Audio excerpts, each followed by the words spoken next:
సరస్వతి మీద శ్రావణ్ పెంచుకున్న ప్రేమను చూస్తుంటే చాలా భయంగా ఉంది.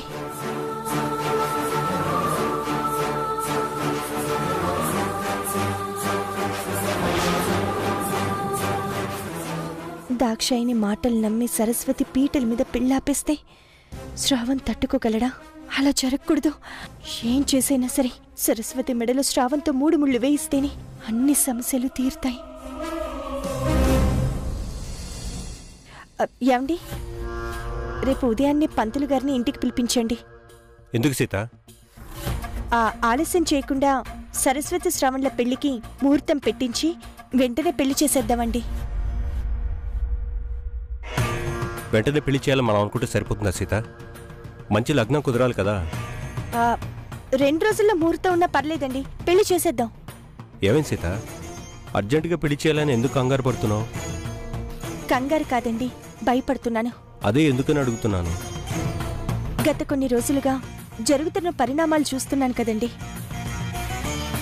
తను చేసుకోవాల్సిన అమ్మాయి శ్రావణ్ణి పెళ్లి చేసుకుంటుందన్న కక్షతో నిశ్చితార్థం జరిగాక కూడా వీర్రాఘవ జనం ముందు మనల్ని అవమానాలు పాల్చేశాడు. నిన్న షాపులో సరస్వతిని ఇబ్బంది పెట్టాలని చూశాడు. పెళ్లిలో ఏం చేస్తాడో తెలీదు. వాడు ఏ హాని చేయకుండా సరస్వతిని మనం ఎన్ని రోజులని కాపు కాస్తాం, ఎన్ని రోజులని రక్షణ కల్పిస్తాం? వాడు చేసే ప్రయత్నం అంతా ఈ పెళ్ళాపి తిరిగి సరస్వతిని దక్కించుకోవడానికే.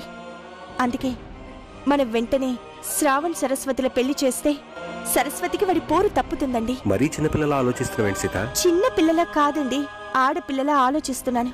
ఈ ఇంటి ఇల్లాలుగా ఆలోచిస్తున్నాను. మన కుటుంబం మేలు కోరి శ్రేయోభిలాషిగా ఆలోచిస్తున్నాను. కీడించి మేలించమన్నారు. ఇదంతా మీకు తెలియంది కాదు. అందరికీ తీర్పు చెప్పే మీకు నేను చెప్పేటంతటి దాన్ని కాదండి.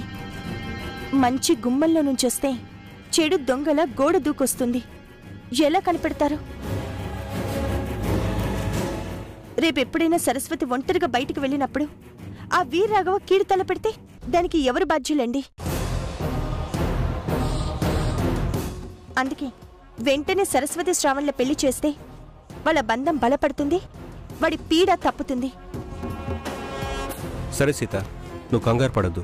రేపే పంతులు గారిని పిలిపించి వెంటనే ఏ ముహూర్తం ఉంటే ఆ ముహూర్తానికి వాళ్ళకి పెళ్లి చేసేద్దాం. అందుకు ఒక్కరోజు సమయం ఉన్నా సరే అదే ఖరారు చేద్దాం. మంచిదండి, వెంటనే మీరు ఆ ఏర్పాట్లు చూడండి. మీకు మజ్జిగ తీసుకొస్తాను. సీత, ఇప్పుడేం వద్దు. ముందు నువ్వు కంగారు తగ్గించుకుని స్థిమితంగా ఉండు.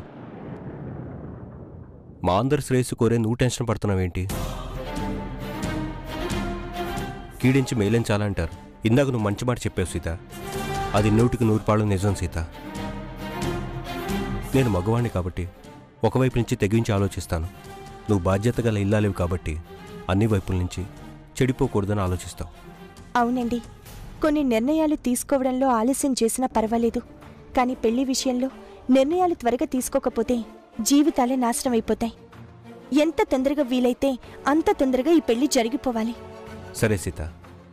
సరే, నేను వెళ్ళి మజ్జిగ తీసుకొస్తాను.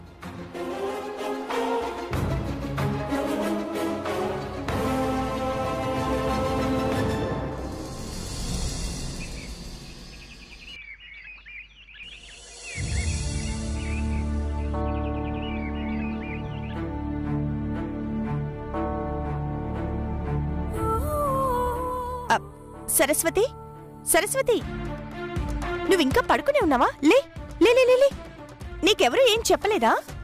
సరే, తొందరగా స్నానం చేసిరా. ఎందుకక్క? అబ్బా, వివరాలన్నీ తర్వాత చెప్తాను. ముందు నువ్వు వెళ్ళి రెడీ అవ్వు. ఒక్క నిమిషం.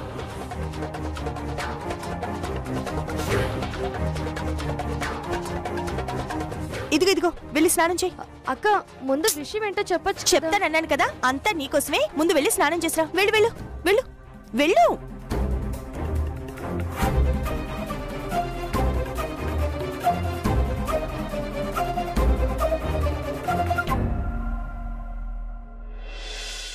అరే నాని, ఇంకా అలా కూర్చున్నావేంట్రా? వెళ్ళి త్వరగా రెడీ అవ్వు. అలాగే శంకర్, నువ్వు కూడా త్వరగా రెడీ అవ్వు. రే నాని, అన్నయ్య విషయం చెప్పకుండా తొందరగా రెడీ అవ్వమంటున్నాడు. నీకేమైనా తెలుసా? నాకు కూడా ఏ విషయం తెలీదు అన్నయ్య. నీకే కాదన్నయ్య, నాకు కూడా ఏ విషయం చెప్పకుండా పొద్దున్నే లేచి రెడీ అవ్వమని చెప్పారు. మిమ్మల్ని అన్న తెల్లారక లేపారండి. నన్ను అయితే పొద్దున్న 4 గంటలు లేపి ఇల్లంతా శుభ్రం చేయించారండి. ఏం జరుగుతుందో నాకు అర్థం కావట్లేదండి బాబు.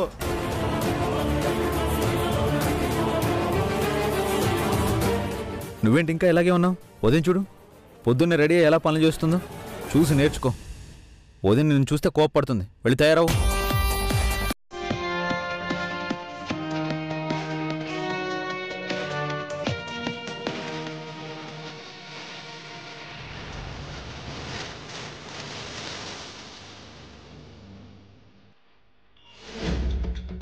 వస్తున్నాం గారు. శంకర్, శ్రావణ్, నాని అందరు రెడీ అయ్యారా? అయ్యా వదినా. నాని తొందరగా రండి. వస్తున్నా వదినా. అమ్మగారు ఇవ్వండి. దాక్షాయిని, సరస్వతి రెడీ అయిందా? రెడీ అయిందా? సరే, ఒక నిమిషం. శ్రవణ్, నువ్వు వెళ్ళి అలా కూర్చో. నమస్కారం పంతులు గారు. నమస్కారం రామరాజు గారు. కూర్చోండి కూర్చోండి.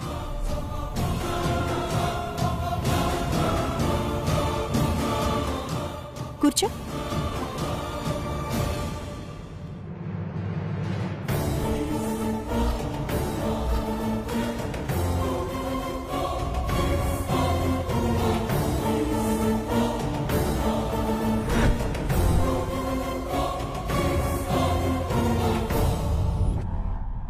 ఎందుకు సీత ఇంత హడావిడి చేస్తోంది? వదినా, మాకేం చెప్పకుండానే రెడీ అవ్వమని హడావిడి చేశారు. ఏదో ఏర్పాట్లు చేస్తున్నారు. పంతులు గారిని పిలిపించారు. ఏం జరుగుతుంది వదినా?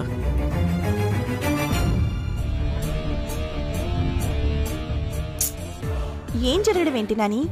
సరస్వతి శ్రావణ్ల పెళ్లి జరగాలంటే లగ్న పత్రిక రాయించాలి కదా, అందుకే పంతులు గారిని పిలిపించాను.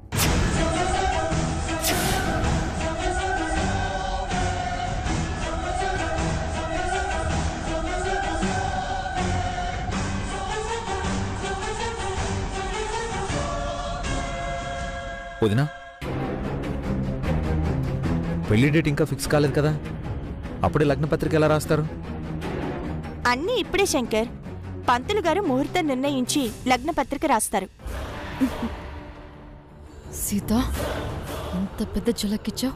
ఈ ట్విస్ట్ నేను అస్సలు ఊహించలేదు. ఎప్పుడేం చేయాలి?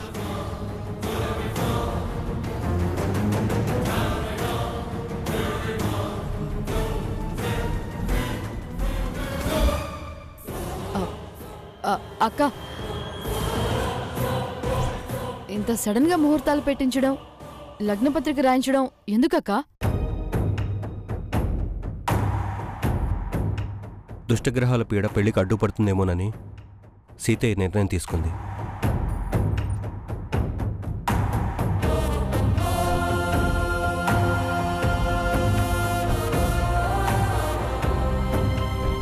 తను పెళ్లి చేసుకోవాలనుకున్న సరస్వతిని శ్రవంతో పెళ్లి జరగకూడదన్న కోపంతో వీర్రాఘవ ఏదో ఒక గొడవ చేస్తూనే ఉన్నాడు.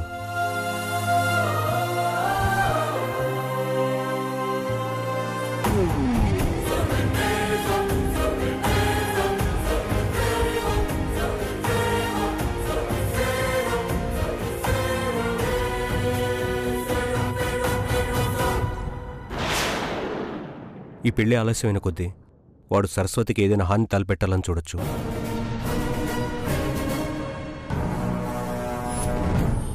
అందుకే పంతులు గారిని పిలిపించి వెంటనే ముహూర్తం పెట్టించాలని సీత నేను అనుకున్నాం. మంచి పని చేశారన్నయ్య. వీళ్ళిద్దరికీ వీలైనంత తొందరగా పెళ్లి చేయడమే మంచిది.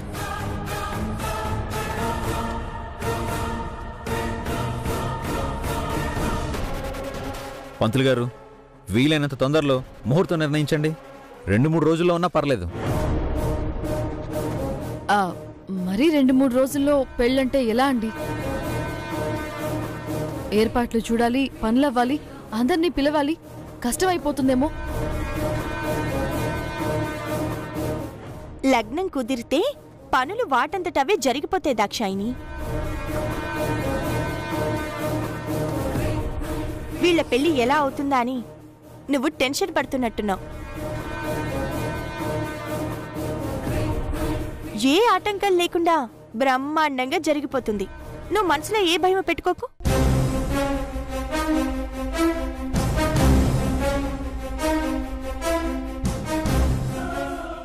ఈసారి ఆ వీర్రాఘవ్ పెళ్లి దగ్గరికి వచ్చి గొడవ చేస్తే వాడి బుర్ర పగల కొడతానన్నయ్య.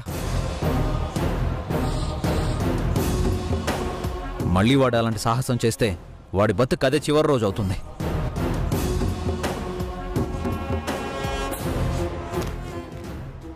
అయినా మనిషికి అదేం బుద్ధండి బాబు, చక్కగా పెళ్లి చేసుకోపోతుంటే ఏదో పక్క మనసులో పెట్టుకుని పెళ్లి ఆపాలనుకోవడం ఏంటండి? అలాంటి వాళ్ళు పెట్రోల్ పోసి తగలబెట్టాలండి. మాతి, శుభాన్ని లగ్న పత్రికలు రాసుకోబోతుంటే ఇప్పుడు చావుల గురించి ఎందుకు? పంతులు గారు, మీరు ముహూర్తం చూసి లగ్న పత్రిక రాయండి. అలాగేనండి.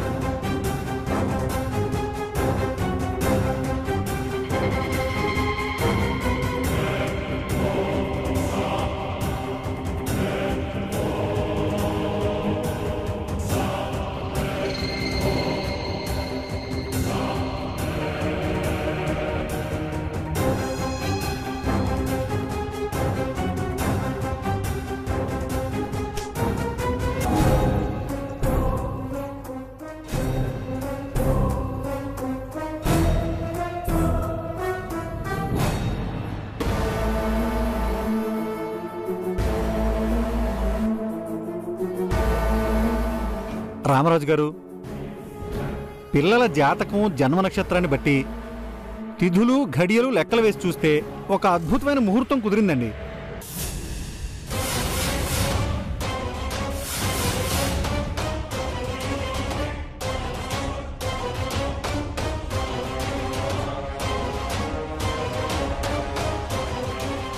అదే ముహూర్తం ఖరారు చేయండి పంతులు గారు.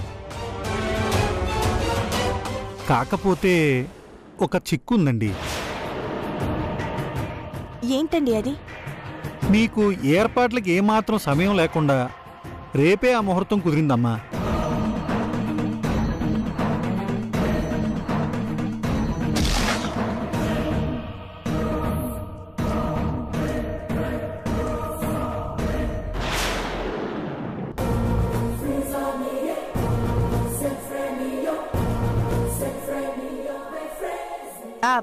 ఏర్పాట్లకి ఏ ఇబ్బంది లేదు పంతులు గారు. అదే ముహూర్తం నిర్ణయించి లగ్నపత్రిక రాయండి. ఇంకొక సమస్య ఉందమ్మా. ఈ ముహూర్తం దివ్యమైన ముహూర్తం. ఎప్పుడో ఒకసారి గాని ఇలాంటి ముహూర్తం దొరకదు. కాకపోతే అంతకు ముందున్న ఘడియల్లో పిల్లలిద్దరి జాతకం దృష్ట్యా గ్రహాల వక్ర దృష్టి వలన ఆటంకాలు అవంతరాలు సూచిస్తుంది. వాటిని అధిగమిస్తే తిరుగులేనట్టే. వాటిని దాటాలంటే ఏం చేయాలి పంతులు గారు? చేసేది ఏమీ లేదు శంకర్బాబు. పెళ్లి జరగాలి అన్న మీ సంకల్పానికి దైవబలం తోడైతే చాలు. అడ్డంకులని తొలగిపోయి కళ్యాణం జరుగుతుంది.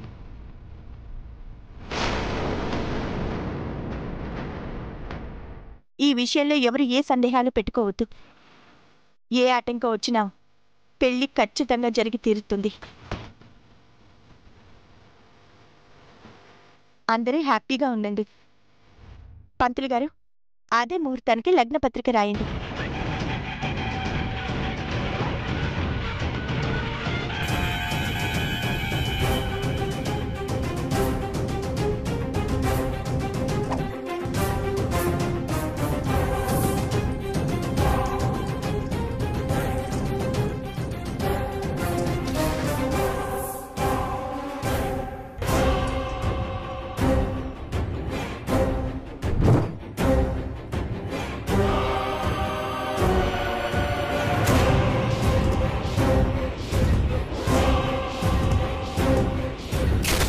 అయ్యా, లగ్నపత్రిక చదువుతున్నాను. శ్రీరస్తు శుభమస్తు అవిఘ్నమస్తు. స్వస్తి శ్రీ చాంద్రమాణేన వికారినామ సంవత్సరం మాఘమాసం అశ్విని నక్షత్రం బుధవారం మధ్యాహ్నం 2:30 రామరాజు గారి తృతీయ సోదరుడు చిరంజీవి శ్రవణబాబుకి చిరంజీవి లక్ష్మీ సౌభాగ్యవతి సరస్వతినిచ్చి వివాహం చేయుటకు పెద్దల సమక్షంలో నిర్ణయించిన సుముహూర్తం. మంగళం మహత్.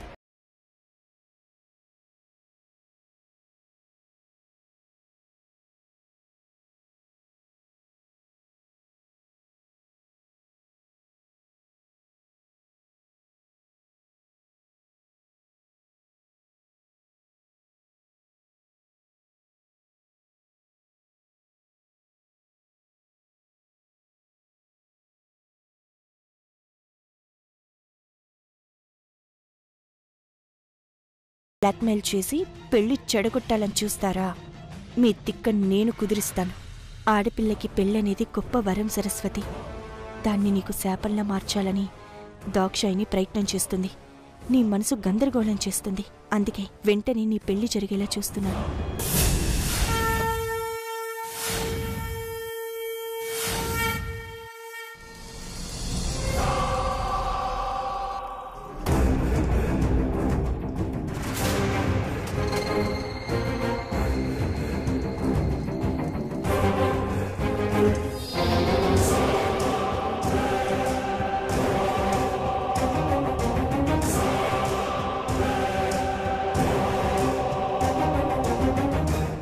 శ్రావణ్, వీర్ రాఘవ ఇద్దరిలో నాకు జీవితం ఎవరితో బాగుంటుంది?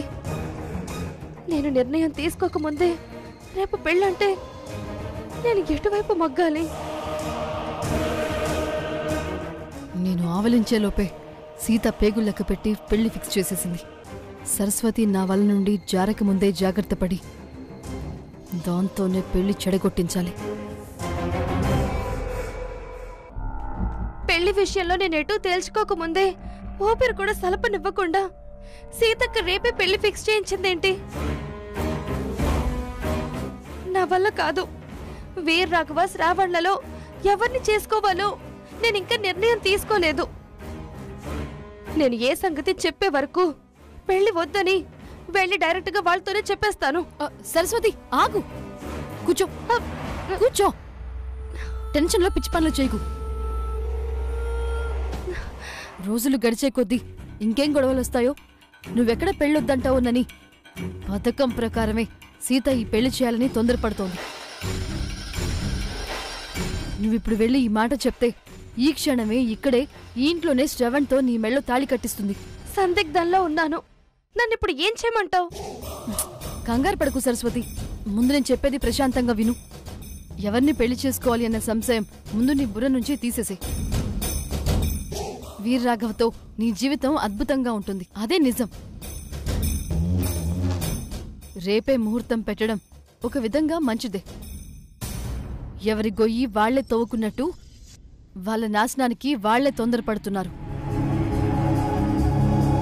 రేపు పెళ్లి పీటల మీద నుంచి పెళ్లి ఇష్టం లేదు అని చెప్పిన దగ్గర నుంచి రామరాజు ఫ్యామిలీ పతనం మొదలవుతుంది.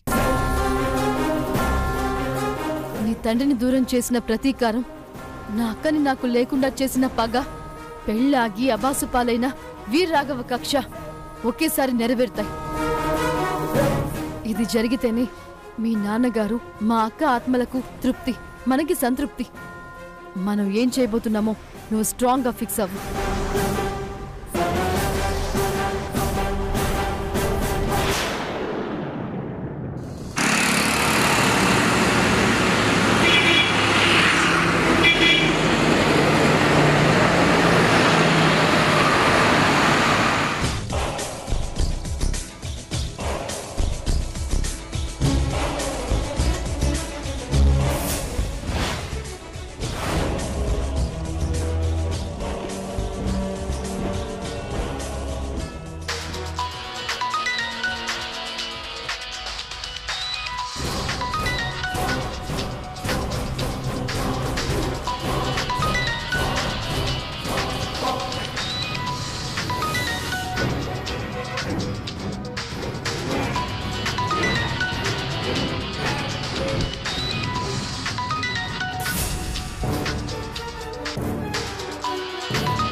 వీడి ఫోన్ చేస్తున్నాడేంటి?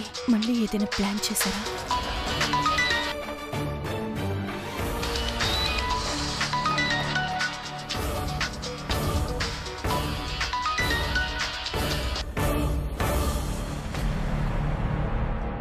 ఫోన్ లిఫ్ట్ చేయడానికి ఇంతసేపేంటి?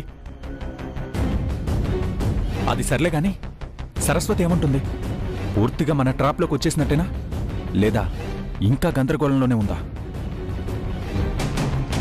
అదే ఉండదులే, నాకు తెలుసు. ఎందుకంటే నేను ప్లాన్ ప్రకారం షాపింగ్ మాల్కి రావడం, పథకం ప్రకారం కావాలనే శంకర్ చేతిలో దెబ్బలు తినడం అంత పర్ఫెక్ట్గా వర్కౌట్ అయింది. నేను దెబ్బలు తినడం చూడగానే తనలో సానుభూతొచ్చింది. ఆ కళ్ళలో నా మీద ఇష్టం కనిపించింది. నువ్వు కొంచెం జాగ్రత్త పడి చేజారిపోకుండా చూసుకుంటే చాలు. అనుకున్నది అనుకున్నట్టుగా ఆ పెళ్లి ఆపడం, నేను తాళి కట్టడం ఒకేసారి జరిగిపోతాయి. పెళ్ళయ్యాక దాన్ని నా కాలి కింద చెప్పులా వాడతాను. లేదంటే నేను సరస్వతి కోసం అంత చేస్తుంటే నువ్వు నేరం చేశావు, నిన్ను పెళ్లి చేసుకోలేను అంటుందా? దాన్ని టార్చర్ పెడతాను. ఆ రామరాజు ఫ్యామిలీకి నరకం అంటే ఏంటో చూపిస్తాను. నేనింత మాట్లాడుతుంటే కనీసం నువ్వు ఊలుకు పలుకు లేకుండా సైలెంట్గా ఉన్నావేంటి దాక్షాయిని? దాక్షాయిని, నిన్నే మాట్లాడు. నిన్నే దాక్షాయిని.